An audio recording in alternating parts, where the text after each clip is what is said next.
जब बॉलीवुड सिंगर शब्बीर कुमार जी ने मोहम्मद रफ़ी साहब को पहली बार देखा और देखते ही उनकी आंखों से आंसू बहने लगे। ये किस्सा है 70s के स्टार्टिंग का, करीब 1974 के आसपास का रहा होगा। उन दिनों में शब्बीर कुमार जी करीब 20-21 साल के होंगे और वो बॉम्बे सेंट्रल से पूना जाया करते थे कुछ स्टेज शो वगैरह करने। वहाँ पर रफ़ी साहब के गीत गाते थे, लेकिन उन्हीं दिनों में उनको इतना पता था कि बॉम्बे सेंट्रल से थोड़ी दूर एक फेमस स्टूडियो है जहाँ पर अक्सर बॉलीवुड सिंगर्स रिकॉर्डिंग करने आते हैं, गीत गाते हैं। और शब्बीर कुमार जी अक्सर बॉम्बे सेंट्रल से पैदल ही सीधा फेमस स्टूडियो चले जाया करते थे कि शायद किसी सिंगर को देखने का मौका मिल जाए। और फेमस स्टूडियो के बाहर एक पान वाले भैया की दुकान थी। वहां जाकर शब्बीर कुमार पूछते थे कि आज किस गायक की रिकॉर्डिंग है, कौन सा म्यूज़िक कंपोज़र आया हुआ है। ऐसे ही एक बार शब्बीर कुमार पहुंच गए फेमस स्टूडियो। वहां पर जब पान वाले भैया से पूछा कि किसकी रिकॉर्डिंग चल रही है, तो उस पान वाले भाई ने बताया कि लक्ष्मीकांत प्यारेलाल जी के किसी गाने की रिकॉर्डिंग चल रही है। तब शब्बीर कुमार ने पूछा कि गायक गायिका कौन हैं। तब पान वाले भैया ने कहा कि रफ़ी साहब गीत गाने वाले हैं, अभी अभी वो गाड़ी से उतरकर सीधा स्टूडियो में पहुंचे हैं। शब्बीर कुमार ने जब ये सुना तो उनकी तो खुशी का ठिकाना ही नहीं रहा और उन्होंने उन पान वाले भैया से कहा कि किसी तरह से मेरी मुलाकात रफ़ी साहब से हो जाए, मैं उनको दूर से ही सही मगर एक बार देख लूं, अंदर जाने की परमिशन मिल जाए। तब पान वाले भैया बोले कि भाई ये तो बहुत मुश्किल काम है, ये इतना आसान नहीं। तब शब्बीर कुमार ने सोचा कि चलो मैं बाहर ही वेट कर लेता हूँ, जब रफ़ी साहब रिकॉर्डिंग फिनिश करके बाहर आएंगे तो तभी उनको देख लूँगा और उनसे कुछ बात करने का मौका भी मिल जाएगा।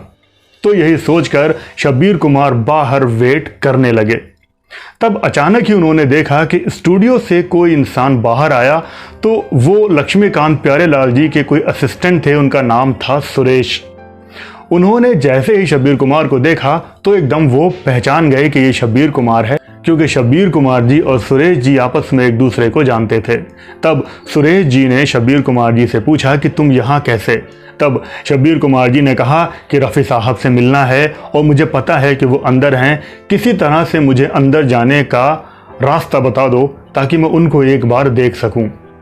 तब सुरेश जी ने कहा कि ये बहुत मुश्किल है, लेकिन मैं ट्राई करता हूँ।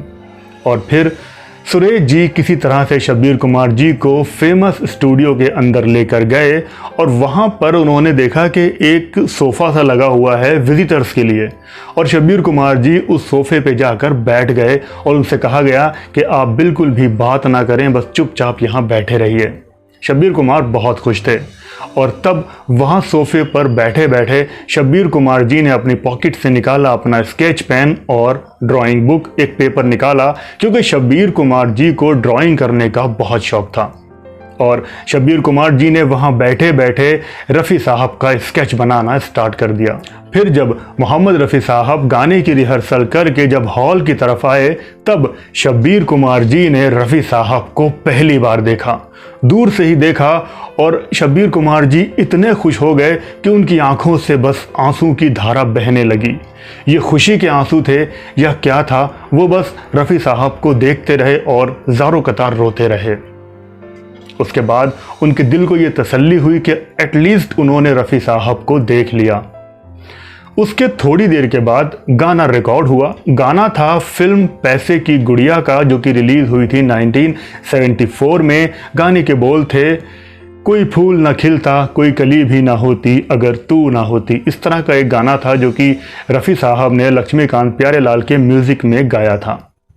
जब ये गाना कंप्लीट हो गया, गाने की रिकॉर्डिंग कंप्लीट हो गई, उसके बाद जब रफ़ी साहब बाहर निकले तो उनके सेक्रेटरी ज़हीर साहब भी रफ़ी साहब के साथ रहते थे। तो रफ़ी साहब से मिलने के लिए काफ़ी लोग बाहर इंतज़ार कर रहे थे और ज़हीर साहब ने सबको हटाया कि चलो चलो जाने दो, रफ़ी साहब को जाने दो। और वहाँ पर उस भीड़ में शब्बीर कुमार जी भी थे।